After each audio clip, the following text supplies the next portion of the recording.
دوستو آداب عرض ہے، میں ہوں طلعت کیل اور آج آپ کے سامنے اپنا ایک اور نیا کالم لے کے حاضر ہوں، اور جس کا عنوان ہے قدیم غلامی سے جدید غلامی تک۔ اور اس سے پہلے میں اپنا کالم شروع کروں تو آپ سے گزارش ہے کہ میرا channel power voice of London ضرور سبسکرائب کریں اور اس پہ جو بیل کا آئیکن بنائیں اس کو ضرور پریس کریں تاکہ آپ کو میری آنے والی ہر ویڈیو ٹائم پر موصول ہو سکے۔ دوستو، ہم اکثر تارکین وطن کے حوالے سے مختلف خبریں مختلف چینلز پہ دیکھتے رہتے ہیں کہ وہ دیار غیر میں جا کے کس طریقے کی زندگی گزار رہے ہیں، ان کے ساتھ کیا سلوک ہو رہا ہے، کتنے سخت ان کے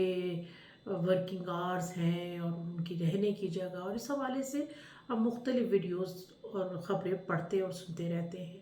خاص طور پہ جو خلیجی ممالک میں کام کرنے والے مزدور طبقہ ہے اور خواتین ہیں، ان کے حوالے سے بہت ہی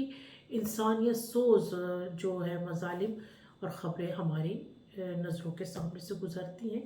ایسی ایک خبر کے حوالے سے میں نے یہ کالم لکھا ہے اور میں امید کرتی ہوں کہ آپ اس کے اوپر ضرور سوچیں گے۔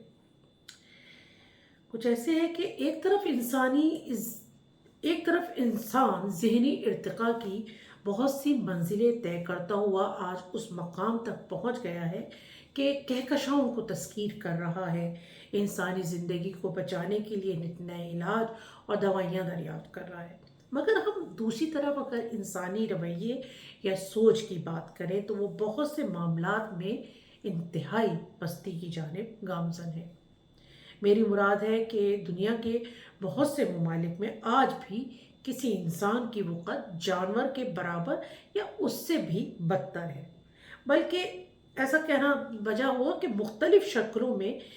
انسانی غلامی آج بھی جاری ہے۔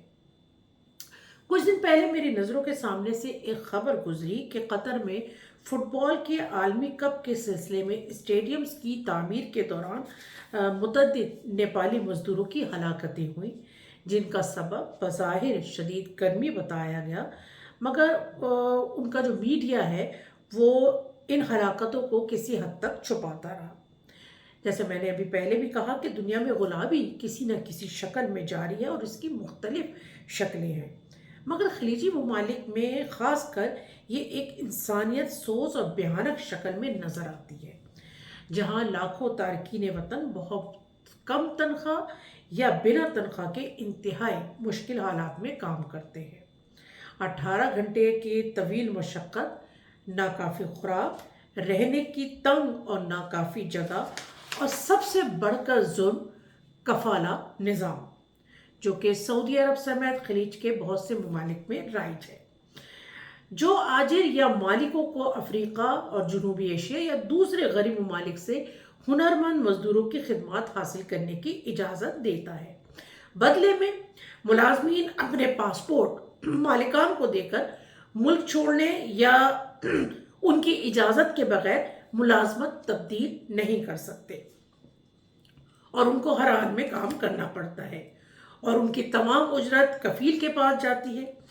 ان مزدوروں یا دوسرے الفاظ میں غلاموں میں فیکٹریوں میں کام کرنے والے، تعمیراتی کمپنیوں کے مزدور، ماہی گیر، یہاں تک کہ گھریلو خواتین ورکر بھی شامل ہیں، جن سے زبردستی جسم فروشی بھی کروائی جاتی ہے۔ جدید غلامی کی ان مختلف شکلوں میں ان مزدوروں کی شخصی آزادی اور بنیادی حقوق سے محرومی، ان کا مسلسل جبری اور جنسی استحصال کا عمل، انسانوں کی اسمگلنگ کے سبب دن بدن پھیلتا جا رہا ہے۔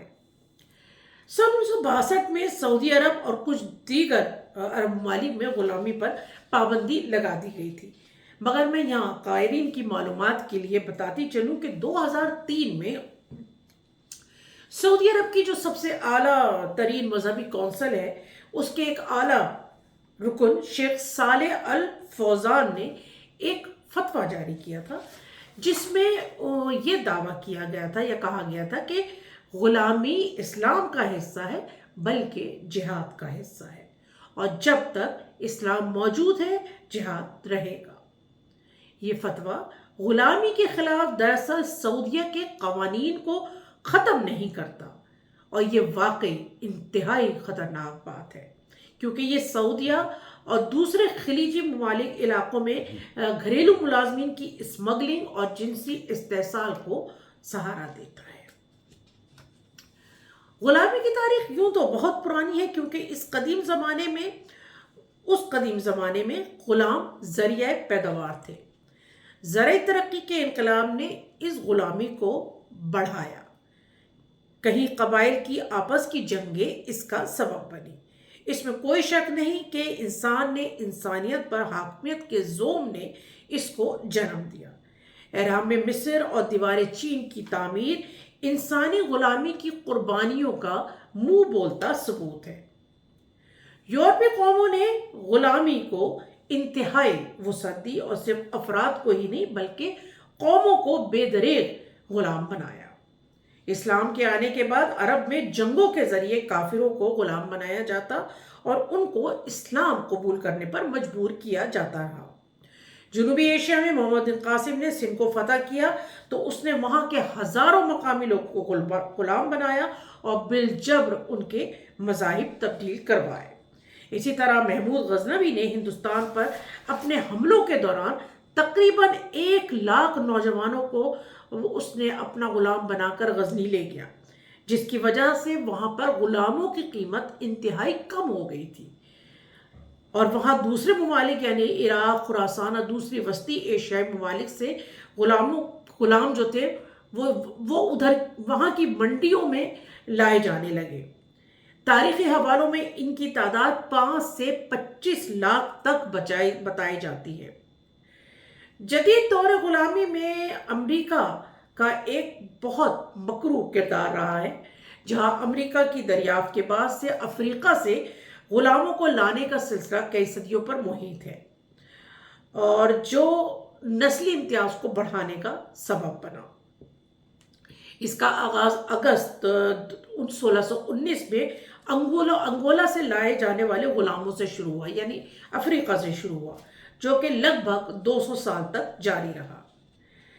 برطانوی راج نے پوری دنیا میں اپنے راج کے دوران مختلف شکلوں میں نہ صرف انسانوں بلکہ پوری قوموں کو اپنا غلام بنایا، یہاں تک کہ برطانیہ میں غلام بنانے کا ایک محکمہ بھی تھا۔ برطانیہ کے جو پہلے وزیر اعظم تھے رابرٹ والپول، وہ وزیر اعظم بننے سے پہلے اسی محکمہ غلام کے ہی وزیر تھے۔ ہندوستان میں غلامی کی تاریخ بہت پرانی ہے۔ مغل بادشاہوں اور بیرونی حملہ آوروں نے اس خطے میں لاکھوں انسانوں کا استحصال کیا، جس میں کنیزوں اور غلاموں کی شکل میں ان کو ہمیشہ عمر بھر کے لیے پابند کر دیا جاتا تھا۔ رہی صحیح کسر ہندو مذہب کے ذات پات کے نظام نے پوری کر دی، جس نے کم ذات یا نچلی ذات کو غلام کا درجہ دیا، اور آج تک ہندوستان میں یہ غلامی انتہائی بد شکل روپ میں موجود ہے۔ دنیا میں اس وقت کسی ایک ملک میں سب سے زیادہ انسان جس جدید غلامی کی زندگی گزار رہے ہیں وہ بھارت ہے، جہاں ایسے انسانوں کی تعداد 8 ملین یا 80 لاکھ بنتی ہے، جس میں زیادہ تر دلت نسل کے ہیں۔ اقوام متحدہ کی ایک رپورٹ کے مطابق شمالی کوریا، افریقہ، ایریٹریا اور برونڈی ایسے ممالک ہیں جہاں انسانوں کے غلاموں کی زندگی گزارنے کی شرح سب سے زیادہ ہے۔ آبادی کے لحاظ سے بھارت اور چین، اس کے علاوہ پاکستان بھی ایک ایسا ملک ہے جہاں جدید غلامی سے متاثرہ افراد کی تعداد سب سے زیادہ ہے، جہاں بھٹا مزدوروں اور چائلڈ لیبر کی شکل میں تقریباً 1 کروڑ سے زائد افراد اس غلامی سے متاثر ہیں۔ گزشتہ چند برسوں میں انسانوں کی اسمگلنگ اور تجارت کا منظرنامہ کافی حد تک بدل چکا ہے۔ ایک دہائی کے مقابلے میں پہلے سے زیادہ مرد اور بچے اور خواتین اس جبری غلامی کا شکار ہوتے جا رہے ہیں۔ اقوام متحدہ 2030 تک اس میں نمایاں کمی لانے کے کافی منصوبہ پر کام کر رہی ہے، مگر صورتحال ہرگز امید افزا نہیں ہے، اور انسانوں کی اسمگلنگ کے سبب یہ مزید بڑھ رہی ہے اور جبری غلامی اسی طرح جاری و ساری ہے۔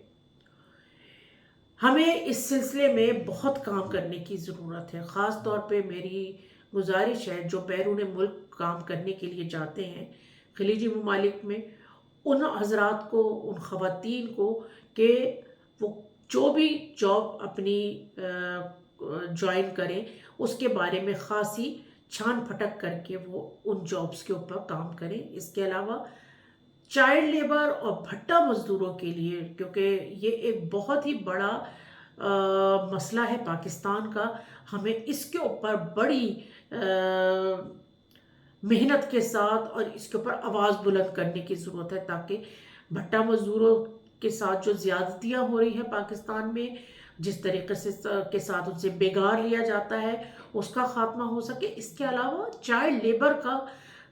خاتمہ ہو سکے۔ بے شک غربت کے سبب لوگ اپنے بچوں سے کام کرواتے ہیں، لیکن یہ ریاست کی ذمہ داری ہے کہ وہ ان